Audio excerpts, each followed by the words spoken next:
देखिए, ऐसा है कि आज के टाइम में इंडिया में सब हार्ट अटैक को तो सब पहचानते हैं, जी। लेकिन ब्रेन अटैक के बारे में किसी को कुछ पता नहीं होता। एक रिपोर्ट के अनुसार हमारे भारत में हर 3 से 6 सेकंड में एक स्ट्रोक आता है।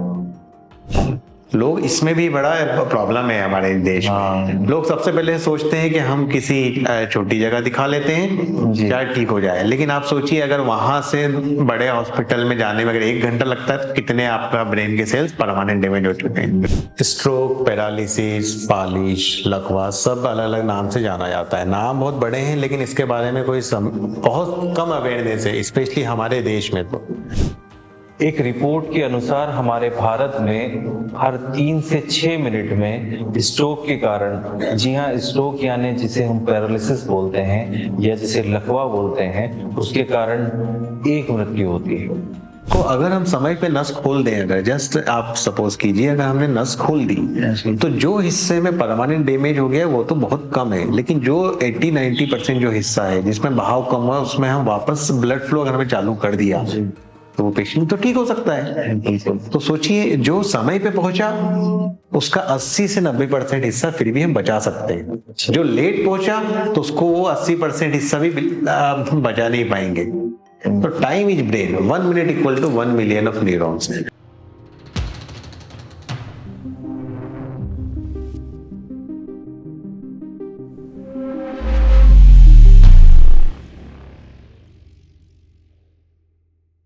एक रिपोर्ट के अनुसार हमारे भारत में हर 3 से 6 सेकंड में एक स्ट्रोक आता है। एक रिपोर्ट के अनुसार हमारे भारत में हर 3 से 6 मिनट में स्ट्रोक के कारण, जी हाँ, स्ट्रोक यानी जिसे हम पैरालिसिस बोलते हैं या जिसे लकवा बोलते हैं, उसके कारण एक मृत्यु होती है। आज हम इन्हीं सवालों को जानने आज आए हैं भोपाल में। आज हमारे साथ हैं डॉक्टर मनीष साकिया जी, जो कि हैं all India institute of medical science Delhi से, जिन्होंने अपनी न्यूरोलॉजिस्ट की डिग्री ली है। और दूसरा, मैं इसी टर्म में, क्योंकि मेरी बायोलॉजिकल टर्म थोड़ी सी वीक है, तो मैं सर से ही बोलूंगा कि सर अपना थोड़ा सा इंट्रो करवा करके सर हम लोग बाकी आगे बढ़ेंगे। सर प्लीज सर आप अपना इंट्रो कर सकते। Okay, thank you. नमस्कार, मेरा नाम डॉक्टर मनीष साकिया है। मैंने अपनी MBBS की पढ़ाई भोपाल से गांधी मेडिकल कॉलेज से की है। उसके बाद मैंने MD DM दोनों दिल्ली से किया है। मैंने MD UCMA GTB hospital Delhi से किया है। उसके बाद मेरा स्पेशली न्यूरोलॉजी में इंटरेस्ट था, इसलिए मैंने उसके बाद फिर DM की तैयारी की और मैंने all India institute of medical science new Delhi से अपनी न्यूरोलॉजी की पढ़ाई की है। उसके बाद फिर मुझे लगा मेरी फैमिली यहाँ पे, तो मैं यहाँ पे शिफ्ट हुआ हूँ ताकि मैं भोपाल के लोगों की भी सेवा कर सकूं। हमारे देश में, जैसा कि आप जानते होंगे कि स्ट्रोक या लकवा की एक आम बीमारी हमारे सामने आती है और जिसके आने से हमें समझ में नहीं आता कि ये क्या है।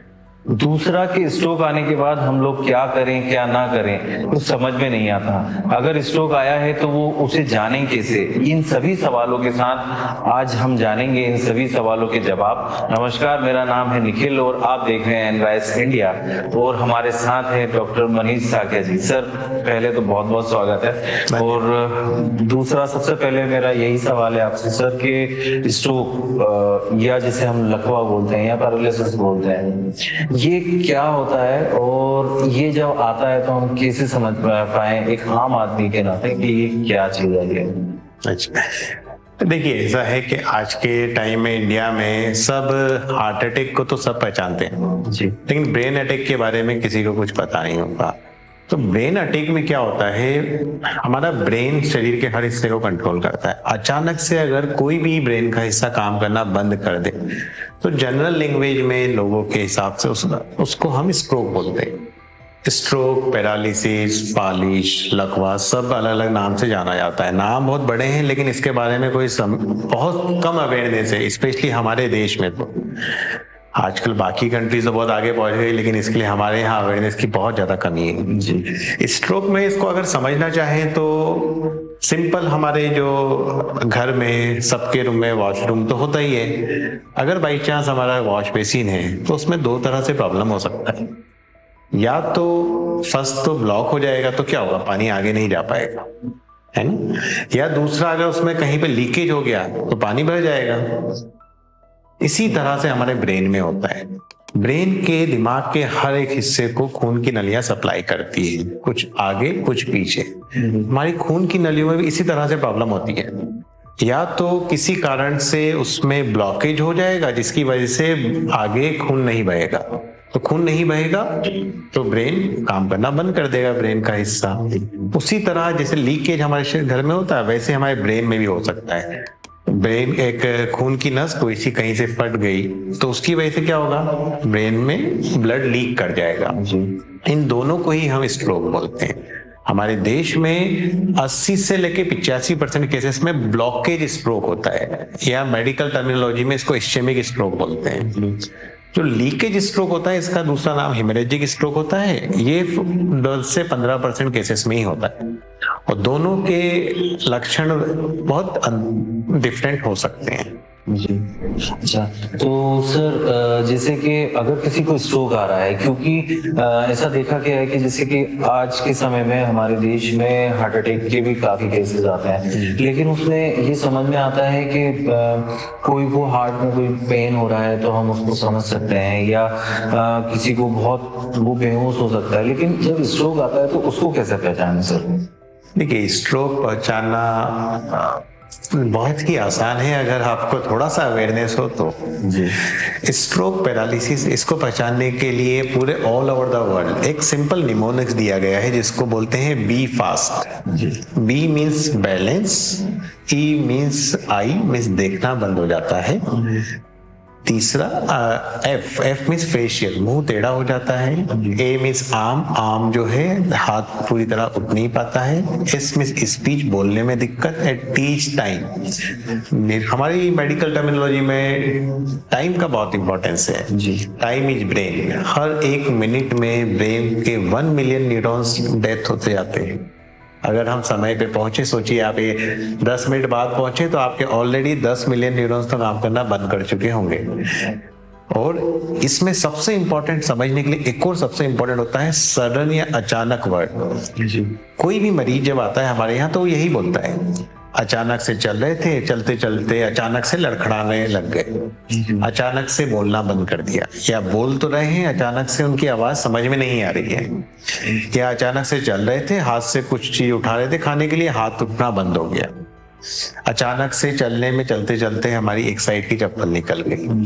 तो ये सब जो परेशानी होती है स्ट्रोक में अचानक से या सडन ऑनसेट होती है। इस तरह से आप सिंपल समझ सकते हैं बी फास्ट, ये सबसे इंपॉर्टेंट होता है। इसके अलावा भी कुछ लक्षण होते हैं बट वो थोड़े से रेयर होते हैं, बट इतना भी समझ गए तो हम बहुत सारे स्ट्रोक को या पैरालिसिस को पहचान सकते हैं। अच्छा सर, तो जैसे कि आप बता रहे हैं कि एकदम से सडन ये हो जाता है, तो इसको आने से पहले कुछ दिन पहले कोई बॉडी रिएक्ट करती है क्या जिसको हम जान पाए, या बॉडी रिएक्शन कुछ बॉडी में कोई टर्म्स होते हैं जिसको हम समझ सकें कि यार ये स्ट्रोक हो सकता है या आ सकता है, तो इसको हम ये सबसे इम्पोर्टेंट है ये ना, आपने बहुत ही अच्छा क्वेश्चन पूछा है, क्योंकि बहुत सारे मरीजों को क्या होता है कुछ समय पहले ऐसा, जब हम हिस्ट्री जब पूछते हैं या मरीज के बारे में पूछते हैं तो पता लगता है कि सर 3-4 दिन पहले भी ऐसा हुआ था जी। सेम सिम्टम, सेम लक्षण होते हैं मरीज को, लेकिन वो कम ड्यूरेशन के लिए होते हैं जी। जैसे कि बहुत सारे मरीज बोलते हैं अचानक से एक हाथ एक पैर काम करना बंद कर गया था, लेकिन आप 15 मिनट में ठीक हो गया, तो मैंने उसके बारे में ध्यान नहीं दिया जी। लेकिन 2 से ये इसको बोलते हैं वार्निंग साइन। अचानक से एक आंख से दिखना कम हुआ लेकिन कुछ देर में ठीक हो गया तो मैंने उसको इग्नोर कर दिया। बहुत सारे मरीज इसी तरह से आते हैं, इनको बोलते हैं वार्निंग साइंस। और ये जो होता है ऐसे मरीज को अगर हम समय पे अगर हम इलाज करें तो हम इसको बड़े स्ट्रोक से बचा जा सकता है। 4 से 5 दिन के बाद अगर उसको बड़ा पैरालिसिस काटेगा, एक हाथ पैर काम करना पूरी तरह बंद हो गया, तो हम कितना भी कुछ कर लें हो सकता है पूरी तरह उसको ठीक ही ना कर पाए। लेकिन अगर शुरुआत में आ गए तो हम उसके ब्रेन को बचा सकते हैं। सर जब स्ट्रोक आता है, अब चूंकि लोगों को समझ में आया होगा कि किस तरीके से हम लोग अगर किसी के हाथ पैर में या किसी की जवान लड़खड़ा गई तो उसको लेके आना चाहिए। तो सर वो अर्लियर स्टेज क्या होती है, कितने घंटे होते हैं इंसान के पास कि जब उसके पास ये चीज हुई है उसके साथ, तो वो स्टार्टिंग के और क्योंकि इसमें मुझे पता चला था कि बहुत महत्वपूर्ण होता है, तो वो कितने घंटे होते हैं और उस अर्लियर स्टेज में हमें क्या करना चाहिए? देखिए, सबसे इम्पोर्टेंट है हमारे देश में स्पेशली इसके लिए सबसे कम अवेयरनेस है जी। अगर आप कहीं पे भी, अगर भाई पब्लिक प्लेस पे किसी को बहुत तेज छाती में दर्द होगा, हर दूसरा तीसरा इंसान ये तो बोल देगा अरे यार शायद हार्ट अटैक हो सकता है, आप चले जाओ। लेकिन ब्रेन अटैक के लिए क्या होता है, मरीज का थोड़ा सा वीकनेस होता है तो होता है कि ठीक है शाम को जाएंगे, जब मेरा बच्चा आएगा तब मैं जाऊंगी हॉस्पिटल। मैंने आपको शुरुआत में एक चीज बताई थी, ई जो है निमोनिक में टाइम इज ब्रेन, जितना जल्दी पहुंचेंगे हम उतना बड़े हिस्से को हम बचा सकते हैं। क्या होता है कि जो पैरालिसिस के अटैक में मोस्टली जो मैंने आपको बताया ब्लॉकिंग टाइप का स्ट्रोक होता है। एक नस गई, अगर वो काम उसमें कहीं पे ब्लॉकेज आ गया, किसी भी कारण से ब्लॉकेज आ गया, तो शुरुआत में क्या होता है एक हिस्सा तो परमानेंट डैमेज हो जाता है, लेकिन फिर भी एक बहुत बड़े हिस्से में खून का बहाव थोड़ा सा कम हो जाता है। तो वो हिस्सा जो होता है उसको अगर हम समय पे नस खोल दें, अगर जस्ट आप सपोज कीजिए अगर हमने नस खोल दी तो जो हिस्से में परमानेंट डैमेज हो गया वो तो बहुत कम है, लेकिन जो 80-90% जो हिस्सा है जिसमें बहाव कम हुआ उसमें हम वापस ब्लड फ्लो अगर हमें चालू कर दिया तो वो पेशेंट तो ठीक हो सकता है। तो सोचिए जो समय पे पहुंचा उसका 80 से 90% हिस्सा फिर भी हम बचा सकते हैं, जो लेट पहुंचा तो उसको वो 80% हिस्सा भी बचा नहीं पाएंगे। तो time is brain, 1 minute equal to 1 million of neurons. जो आपने समय का महत्व बताया उसमें अवेयरनेस हमारे इंडिया में सबसे कम है, आपको मैं डायरेक्टली बताता हूँ जी। अगर हम शुरुआत में पहुंचे, वैसे तो मैक्सिमम इफेक्ट आता है शुरुआत के 3 घंटे में, अगर हम पहुंचे तो हम एक दवाई देते हैं खून पतला करने की जिसको हम थ्रोम्बोलाइजिंग एजेंट बोलते हैं। शुरुआत के 3 घंटे में सबसे ज्यादा इफेक्टिव होती है, लेकिन फिर भी हम इस दवाई को अगर 4.5 घंटे में भी दें तो मरीज के नस खुलने के चांसेस होते हैं। 4.5 घंटे तक ऑल ओवर द वर्ल्ड ये डाटा है कि उसके बाद रिस्क ज्यादा होती है, इसलिए उसके बाद ज्यादा रिकमेंडेड नहीं है।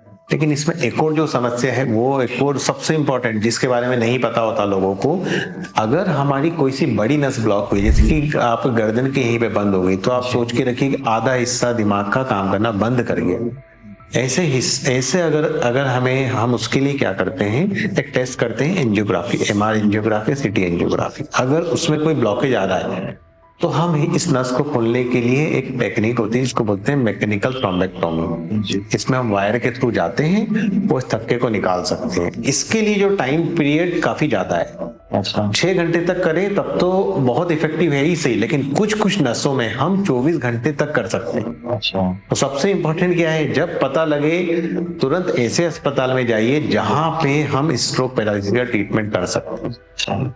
लोग इसमें भी बड़ा प्रॉब्लम है हमारे देश में। लोग सबसे पहले सोचते हैं कि हम किसी छोटी जगह दिखा लेते हैं शायद ठीक हो जाए, लेकिन आप सोचिए अगर वहां से बड़े हॉस्पिटल में जाने में अगर 1 घंटा लगता है तो कितने आपका ब्रेन के सेल्स परमानेंट डैमेज हो चुके हैं। अच्छा सर, एक सवाल इसमें ही में कि अगर कोई व्यक्ति जैसे आपने कहा कि अर्ली स्टेज 3 घंटे या 4.5 घंटे मैक्सिमम होती है, अगर उसके बाद व्यक्ति पहुंचता है तो फिर हम उस कंडीशन में किस तरीके से मतलब क्या कर सकते हैं उस कंडीशन में? ये भी बहुत इंपॉर्टेंट है क्योंकि अगर बाई चांस पेशेंट कोई लेट भी पहुंचता है जी तो आप एक बात तो समझ सकते हैं कि कुछ हिस्सा परमानेंट डैमेज हो चुका है जो कि काफी ज्यादा है।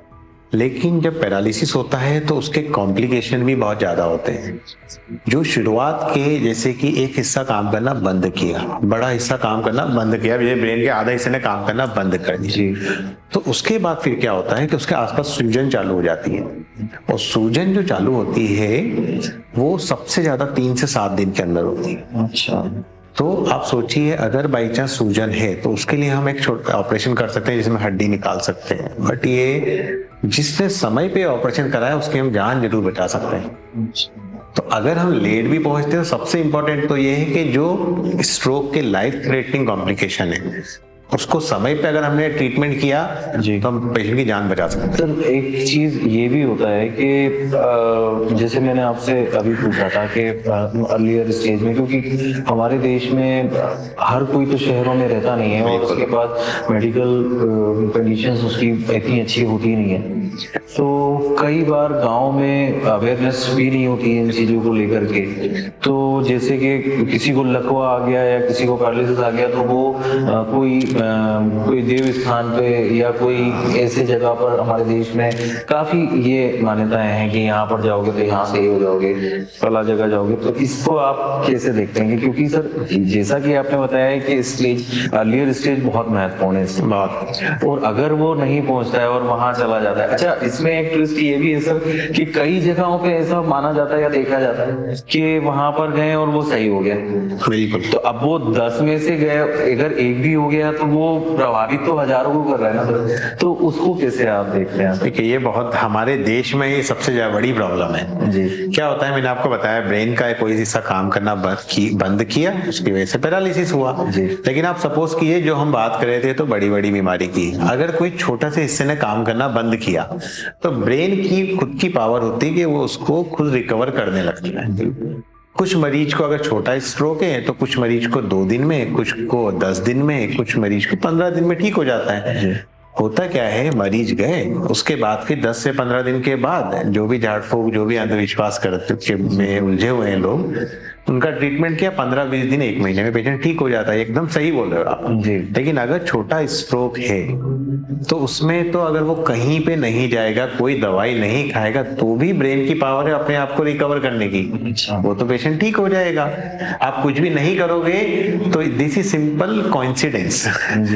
और इसके बहाका में आने के बाद उसका तो बिजनेस चलता रहता है। लेकिन जो मरीज इन झाड़ फूक की वजह से जो अपनी जिंदगी गवा देते हैं उसके बारे में कोई चर्चा नहीं करता।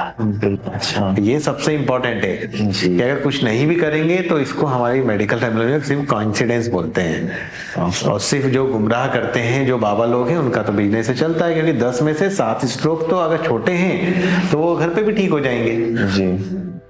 अच्छा, इस स्ट्रोक आने का कारण, क्योंकि सर आज के समय में हमने ये देखा है कि पहले जो बीमारियां होती थी तो बहुत कुछ बुजुर्ग लोगों को ही ज्यादातर होती थी, लेकिन आज के समय में हम लोगों ने हार्ट अटैक को भी देख लीजिए या स्ट्रोक को भी देख लीजिए, अर्लियर स्टेज में भी आ रहा है सर।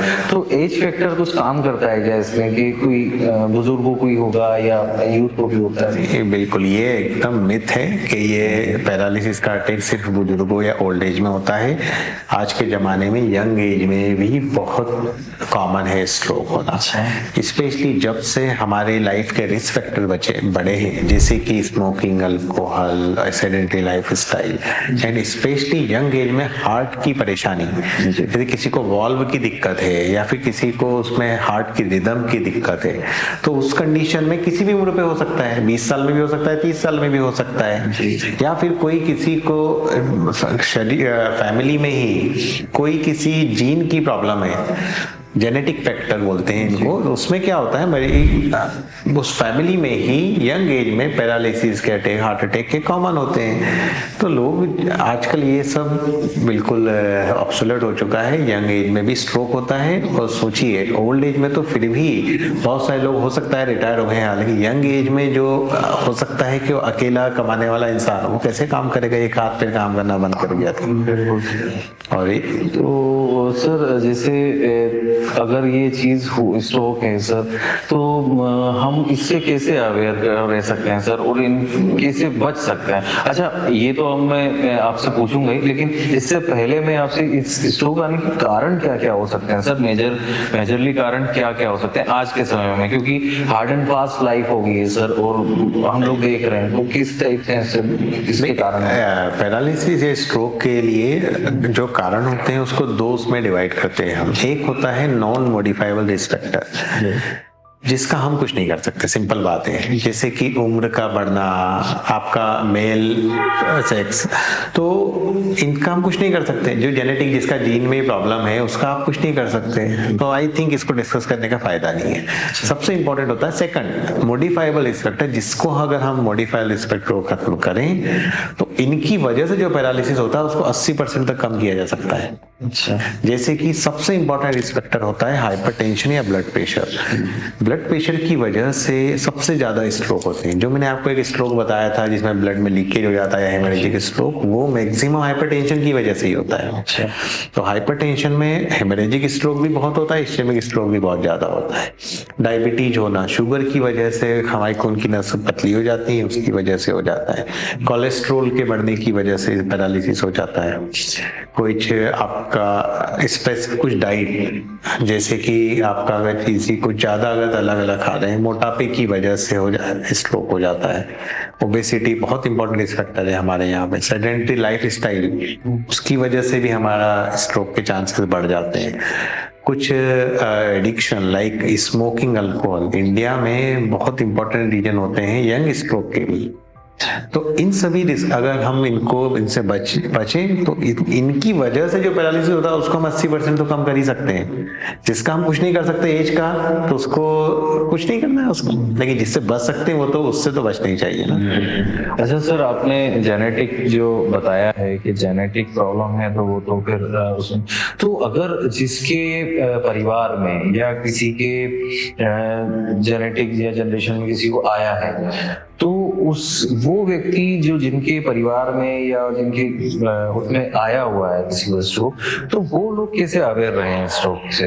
देखिए ये बहुत इंपॉर्टेंट है, क्योंकि जो जेनेटिक बीमारियां होती हैं स्पेसिफिक जीन की वजह से होता है सब, लेकिन अच्छी बात है कि ये बहुत रेयर है जी, तो इसके लिए ज्यादा टेंशन वाली बात नहीं है। लेकिन ऐसी फैमिली में सबसे इंपॉर्टेंट होता है कोई भी ऐसा सिम्टम आता है या लक्षण आते हैं तो उसको इग्नोर नहीं करना है, तुरंत आपको डॉक्टर को दिखाना है, डॉक्टर ने न्यूरोलॉजिस्ट को दिखाना है स्पेशली, और वहां पे अगर कोई जो टेस्ट बोलते हैं वो करना चाहिए, क्योंकि कुछ कुछ ऐसे फैक्टर्स होते हैं अगर जैसे कि कुछ कुछ थ्रोम्बोफिलिक स्टेट होते हैं जिसमें एंटीकोगुलेंट अगर हम देते हैं तो ठीक हो जाता है। कोई छोटा सा स्ट्रोक हुआ, आगे जाके हो सकता है बड़े स्ट्रोक में कन्वर्ट हो जाए। तो अगर कुछ इवेल्युएशन बोला है तो समय पे कराना है, और जो ट्रीटमेंट बोला गया है वो जिंदगी भर लेना है बस। तो ये तो रहा सर इसका भी रिस्क फैक्टर हमने जाना। अच्छा सर, मेरा लास्ट और वो क्वेश्चन रहेगा कि जो स्ट्रोक होता है सर, जो आता है इसकी रोकथाम के लिए एक आम इंसान जो वयस्क है, जो जनरल अपने हार्ड एंड फास्ट लाइफ है सर वो जी रहे हैं, जो देख रहे हैं इस वीडियो को भी, तो वो लोग क्या करें सर? वो किस तरीके से अवेयर रहें और इस स्ट्रोक उनको ना आए, तो वो समय समय पर क्या कर सकते हैं? देखिए उसमें सबसे इम्पोर्टेंट जो है मॉडिफाइबल रिस्क फैक्टर है ना। अब सबसे पहले स्ट्रोक के रिस्क फैक्टर जानना जरूरी है, उससे कैसे बचा जाए वो जानना जरूरी है। तो इसमें सबसे पहले मैंने आपको बताया था हाइपरटेंशन है, ब्लड प्रेशर। अगर किसी पेशेंट को ब्लड प्रेशर है तो उसको समय समय पे बीपी चेक कराना है, और जो दवाई डॉक्टर लिखे उसी डोज में लेना चाहिए। हमारे एक और प्रॉब्लम ये है हमारे देश में, लोग समझते हैं मेरा तो नॉर्मल चल रहा है, तो कुछ लोग दवाई बंद कर देते हैं। आपको जान के आश्चर्य होगा, हमारे यहाँ पे सिर्फ 10 से 15% लोग ही, जो जिसको बीपी पता है वो भी मतलब है ना सही से दवाई नहीं लेता, उसकी वजह से अनकंट्रोल ब्लड प्रेशर है। तो अनकंट्रोल ब्लड प्रेशर उतने ही स्ट्रोक के रिस्क बढ़ाता है। तो बीपी सबसे इंपॉर्टेंट है, समय पे बीपी की जांच करना, उसका इलाज करना। सेकंड नंबर पे शुगर, किसी को अगर शुगर है तो उसके लिए आपको जो दवाई दी गई है समय पे लेना है, समय समय पे जांच करना है शुगर की। और जो उसके लिए डाइट है, डाइट भी बहुत इंपॉर्टेंट होता है शुगर के लिए। डाइट भी शुगर को फ्लक्चुएट कर सकता है, वो स्ट्रोक, हार्ट अटैक सबके रिस्क को बढ़ाता है। तीसरा होता है ओबेसिटी। अगर ओबेसिटी अगर आपको है तो समय पे उसकी डाइट चेंज करना। सेकंड, रेगुलर एक्सरसाइज करना सबसे ज्यादा इंपॉर्टेंट है। चौथा नेक्स्ट होता है कुछ एडिक्शन, जैसे कि स्मोकिंग करते हैं तो आज तुरंत छोड़ना चाहिए स्मोकिंग, या आप बीड़ी सिगरेट पीते हैं या तंबाकू खाते हैं, सबसे हार्ट अटैक, स्ट्रोक का रिस्क उतना ही बढ़ता है। तुरंत बंद करना है। अगर कोई अल्कोहल का सेवन करता है तुरंत बंद करना है। इन सब अगर इस फैक्टर से अगर हम बचते हैं तो हम बहुत हद तक वो स्ट्रोक के रिस्क को कम कर सकते हैं। और अगर स्ट्रोक हो जाता है, सबसे इंपॉर्टेंट अगेन क्वेश्चन आता है कि सब कुछ हमने बचने किया फिर भी स्ट्रोक हो गया। बहुत सारे लोग बोलते हैं मैं सब कर रहा हूँ फिर कैसे हो गया? जो सेकंड जो फैक्टर है नॉन मॉडिफाइबल, उसकी वजह से स्ट्रोक होता है। ऐसे कंडीशन में मैं आपको डायरेक्टली एक ही चीज सजेस्ट करूंगा, जितना जल्दी हो सके आपको न्यूरोलॉजिस्ट को दिखाना चाहिए, क्योंकि अगर बाई चांस कोई ऐसा कॉम्प्लिकेशन है तो सबसे जल्दी जो पता लगा सकता है वो न्यूरोलॉजिस्ट पता लगा सकता है। तो सर जैसे आपने कहा कि सबसे पहले न्यूरोलॉजिस्ट को जाना चाहिए, ऐसा मतलब अभी एक क्वेश्चन हो गया सर कि अगर कोई ग्रामीण परिवेश में है, कोई 200 किलोमीटर शहरों से है, या कोई ऐसी जगह पर जहाँ से बहुत दूर है हॉस्पिटल या न्यूरोलॉजिस्ट से वो नहीं पहुंच पा रहा है, तो उस कंडीशन में वो व्यक्ति क्या करे? ठीक है, सबसे इम्पोर्टेंट ये है कि अगर ऐसी कोई जगह पे अगर हम नहीं दिखा सकते हैं, और ये it's practical in our India, तो उस समय जो भी नियरेस्ट डॉक्टर है उसको पहले तो दिखाना चाहिए। अगर आपके शहर में सिटी स्कैन की फैसिलिटी अवेलेबल है तो सिटी स्कैन तुरंत करना चाहिए, क्योंकि मैंने आपको बताया कि दो तरह का स्ट्रोक है। ब्लॉकिंग स्ट्रोक, उसका ट्रीटमेंट एकदम अलग है, जो लीकिंग स्ट्रोक हेमरेजिक उसका ट्रीटमेंट बहुत अलग है। तो हम सिंपल एक सिटी स्कैन से ये पता लगा सकते हैं कि पेशेंट को किस टाइप का स्ट्रोक है, और जब तक हमें ये पता नहीं चलता तो हमें कोई भी दवाई नहीं लेना चाहिए। हार्ट अटैक के लिए बहुत सारे लोग बोलते हैं खून पतला करने की दवाई एस्पिरिन ले लो, लेकिन ब्रेन के अटैक में ऐसा नहीं है। ब्रेन के अटैक में हेमरेज है तो आपने एस्पिरिन ले लिया तो हो सकता है कॉम्प्लिकेशन बढ़ाते हैं। तो बिना सिटी स्कैन के आप समझ सकते हो कि स्ट्रोक का सही ट्रीटमेंट करना पॉसिबल नहीं है। तो जितना जल्दी हो सके डॉक्टर को दिखाएं। अगर पैरालिसिस का अटैक है तो तुरंत ऐसी जगह पे कम से कम रेफर किया जाए जहाँ पे सिटी स्कैन हो। सिटी स्कैन अगर देख लिया तो हम उसका प्रॉपर ट्रीटमेंट कर सकते हैं। अगर ब्लॉकिंग स्ट्रोक है तो उसमें हमें खून पतला करने की दवाई देनी होती है, किसी को एक दवाई देनी होती है, किसी को 2 दवाई देनी होती है, एक और कोलेस्ट्रॉल के लिए 1 दवाई देनी होती है। अगर लीकिंग स्ट्रोक या हेमरेजिक स्ट्रोक है तो उस पेशेंट में सबसे इंपॉर्टेंट ब्लड प्रेशर कंट्रोल करना होता है। As per the international guideline हमें बीपी 140/90 के नीचे तो रखना ही है। तो सर ये तो बहुत अच्छी जानकारी दी है, और मैं अपने व्यूअर्स को बता दूं कि आज हम हैं आज डॉक्टर मनीष साकिया जी के साथ, और जिनसे हमने जाना कि स्ट्रोक किन किन प्रकारों से आ सकते हैं और इसके रोकथाम के लिए हम क्या कर सकते हैं। लास्ट में सर कि आप जो भी हमारे व्यूअर्स को मैसेज देना चाहते हैं वो आप दे सकते हैं सर, प्लीज। सबसे इम्पोर्टेंट मैंने जो बताया, हमेशा एक ही चीज पे आपको ध्यान देना है, मॉडिफाई बाय रिस्क फैक्टर। जो भी स्ट्रोक के जो कारण हैं, स्पेशली जो रिस्क फैक्टर है, उनको जानना जरूरी है, उनसे बचना जरूरी है। अगर स्ट्रोक हो जाता है तो तुरंत डॉक्टर को दिखाना जरूरी है, क्योंकि समय बहुत इंपॉर्टेंट है पैरालिसिस में। हर 1 minute equal to 1 million of neurons. तो आप सोचिए, अगर आपके पास फैसिलिटी अवेलेबल है तो जितना जल्दी हो सके ऐसे सेटअप में जाइए जो स्ट्रोक के कॉम्प्लिकेटेड केसेस भी ट्रीट कर सकते हैं, क्योंकि हम नहीं जानते कि कब बड़ा स्ट्रोक हो जाए या सेकंड स्ट्रोक आ जाए या कब स्ट्रोक का कॉम्प्लिकेशन हो जाए। तो ये सब चीजें बहुत जरूरी है। कम से कम जहाँ पे सिटीज, अगर आप छोटी जगह पे हैं, शहर में है, तो अगर सिटी स्कैन अवेलेबल है तो आपको सिटी स्कैन करके ट्रीटमेंट स्टार्ट करना चाहिए, और नहीं अवेलेबल है तो तुरंत आपको मोबिलाइज करना चाहिए ऐसी जगह पे जहाँ पे सिटी स्कैन है, क्योंकि उसके बिना सही ट्रीटमेंट करना पॉसिबल नहीं है। तो ये थे डॉक्टर मनीष साकिया जी, जिनसे हमने जाना कि स्ट्रोक और पैरालिसिस के बारे में। आपके अगर कोई सवाल हैं हेल्थ से रिलेटेड और डॉक्टर सर से रिलेटेड, तो आप कमेंट बॉक्स में हमें बता सकते हैं। हम कोशिश करेंगे सर के पास पहुंचाने की और सर से आंसर लेने की। आप बने रहिए NYS इंडिया के साथ, और हम जो हमारा ये हेल्थ सेगमेंट था, हेल्थ सेगमेंट NYS इंडिया का ये 4th एपिसोड था, तो आप बने रहिए NYS इंडिया के साथ और बताइए हमारा काम। आप इस वीडियो को अगर आप ये अच्छा लगता है तो आप इससे ज्यादा से ज्यादा आप इसको शेयर कर सकते हैं, लाइक कर सकते हैं, और हमें स्पेशली सब्सक्राइब कर सकते हैं। बहुत बहुत शुक्रिया, बने रहिए NYS इंडिया के साथ। बहुत बहुत धन्यवाद।